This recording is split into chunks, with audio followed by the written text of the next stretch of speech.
Couldn't make it last Sunday? Here's a recap just for you on this Sunday Snapshot. Holy Gospel according to Luke, beginning with the 14th chapter. Now large crowds were traveling with him, and he turned and said to them, "Whoever comes to me and does not hate father and mother, wife and children, brothers and sisters, yes, and even life itself, cannot be my disciple. Whoever does not carry the cross and follow me cannot be my disciple. For which of you, intending to build a tower, does not first sit down and estimate the cost to see whether he has enough to complete it? Otherwise, when he has laid a foundation and is not able to finish, all who see it will begin to ridicule him, saying, 'This fellow began to build and was not able to finish.' Or what king, going out to wage war against another king, will not sit down first and consider whether he is able with 10,000 to oppose the one who comes against him with 20,000? If he cannot, then, while the other is still far away, he sends a delegation and asks for the terms of peace. So therefore, none of you can become my disciple if you do not give up all your possessions." The Gospel of the Lord. Good news. Be seated. It's hard for a parent to be objective when it comes to their children. We tend to think our children are the cutest. We tend to think that our children are the best in all the land. My child would never say such a thing. My child would never do such a thing. However, there are parents who, shall we say, live on the other side of the tracks, as in the stickler parents.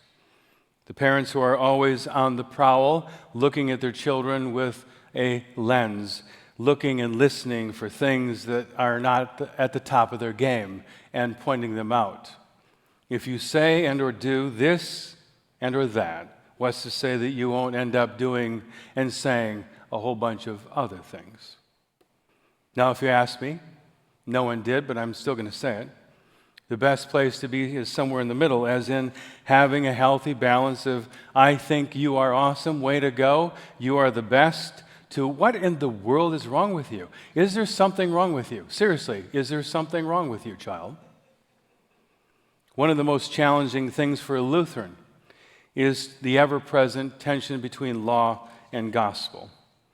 Actually, it was our very own Martin Luther who said, "The one who cannot distinguish between law and gospel will surely reside in hell." Perhaps itself an unbalanced statement, but we'll get to that later. Here it is in a nutshell. There are things that God wants us to do. We call them commandments.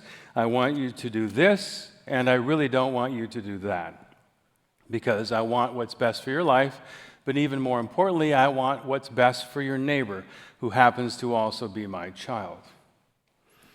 At the same time, there's good news, the gospel, that when we swing and we miss, when we just stand there and don't even take a cut, I'm going metaphorical here, God loves us just the same as if we hit a home run. Here ends the baseball reference. In and through the gospel, we find the glorious truth that even when you and I are complete and total numbskulls, and all of us are from time to time, God looks at us and says, "Isn't that a great child? Way to go. I think you're awesome." As we look at today's gospel text, as I always say, consider the context before you draw sweeping conclusions. Look ahead of the text, and if you really want to know, look ahead. I look back, and here it is. At the time of today's gospel, Jesus was the hottest thing going. His approval rating was through the roof. He had healed lepers. He had fed 5,000 people with a little boy's lunch, and who doesn't like a free lunch? Jesus even raised a dead person from the dead, and even though this was before social media, people talked back then, and my guess is people talked about him so much so that the text begins with these words. Now large crowds were traveling with Jesus.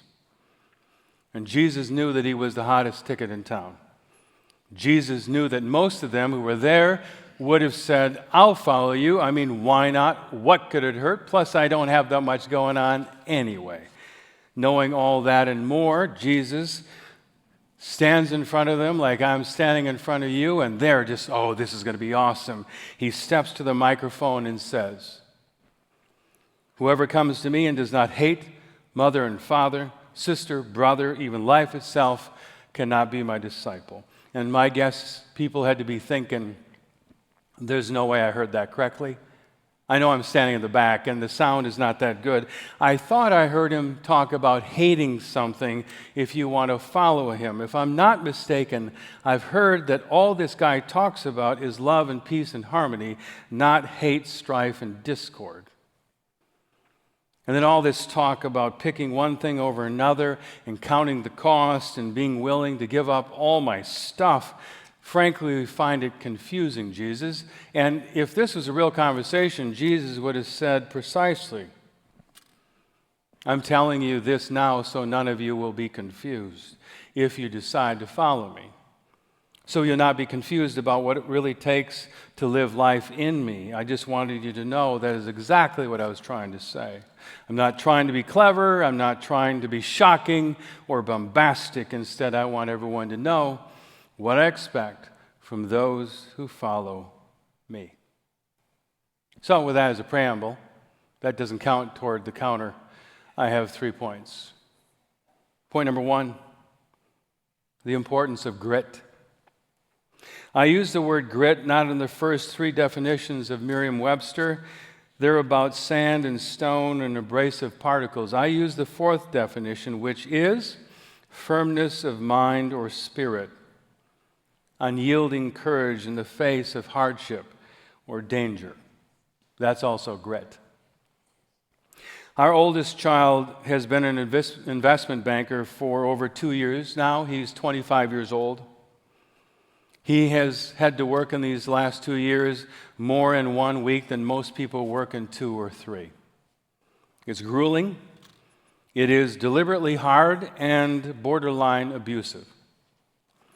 Now, the company is smart enough. They don't say their intended goals, but their goal is to make money, and their other goal, I'm not sure what's penultimate or ultimate, the other is to separate the wheat from the chaff.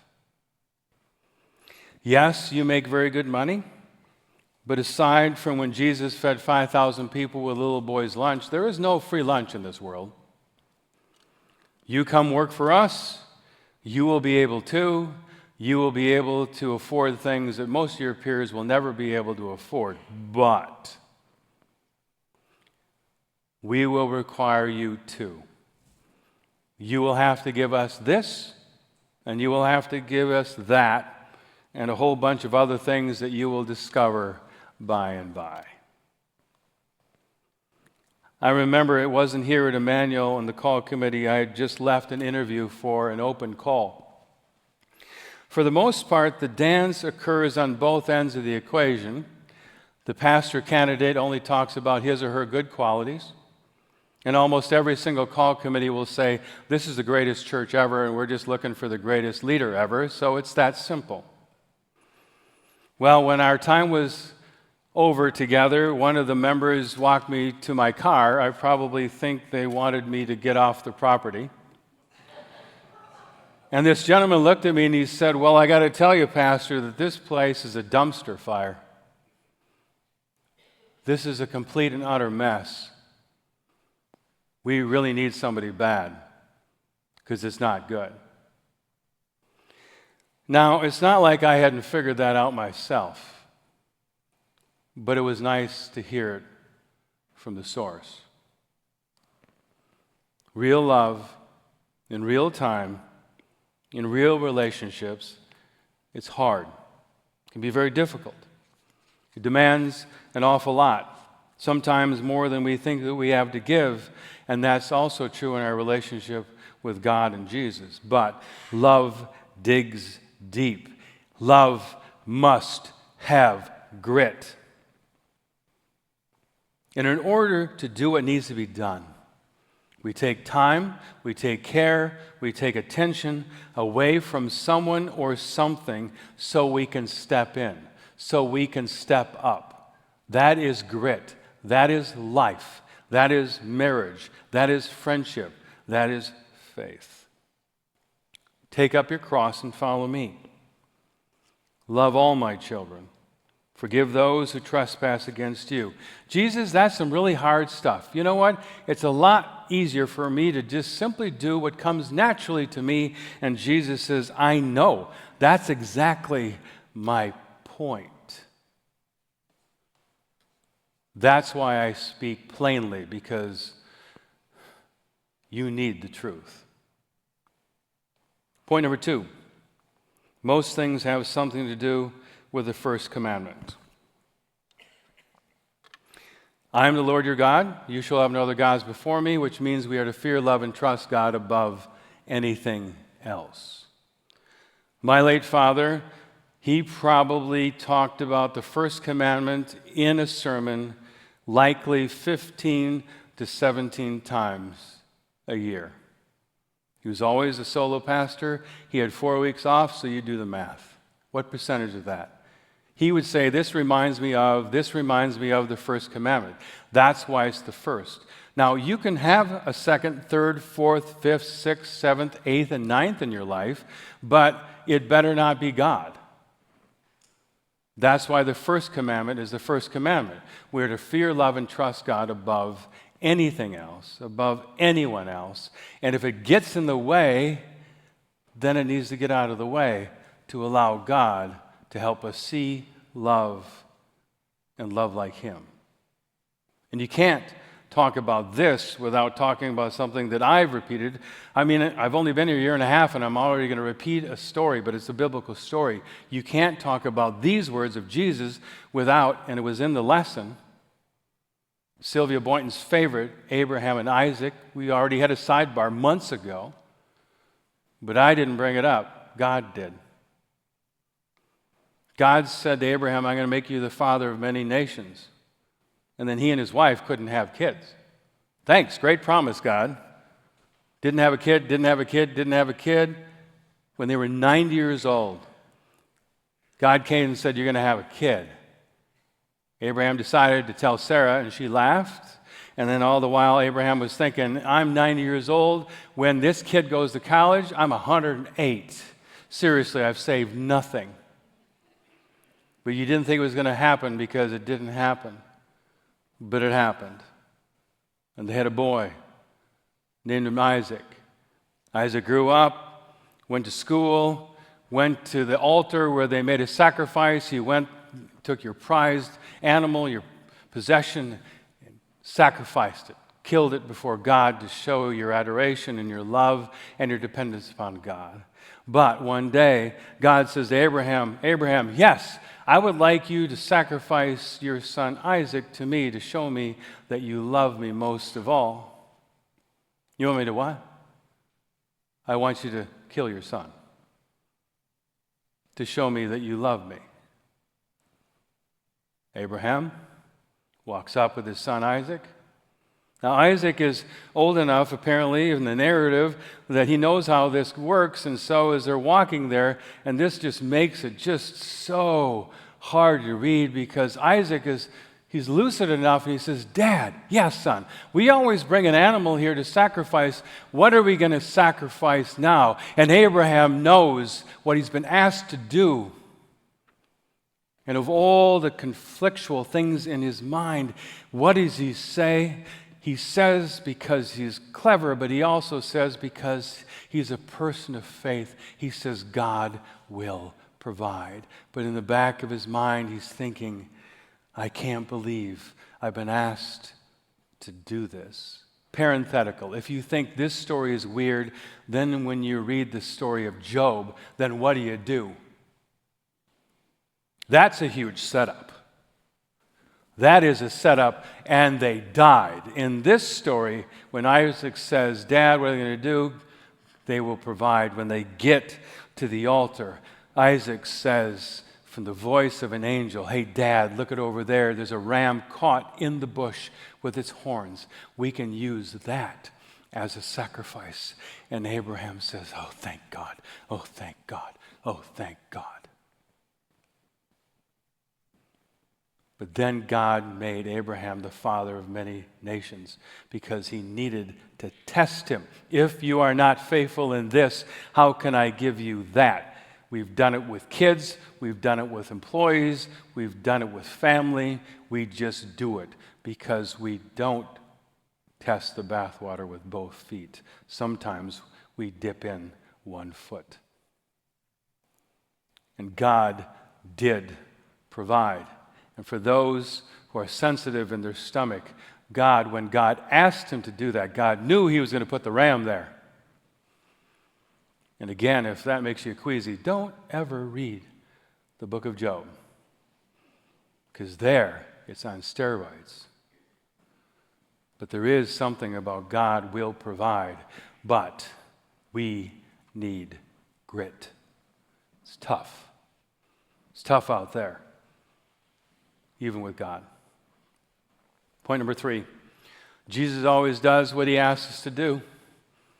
If you're a parent and you've ever said, or you make a habit out of saying, don't do what we do, just do what we say, you're not a very authentic and helpful parent. They're watching a whole lot more than they're listening. Jesus asked us to pray time and time again. Jesus went off by himself to pray. Look it up. Every single time life got in his grill, he went off by himself. Jesus asked us to forgive others.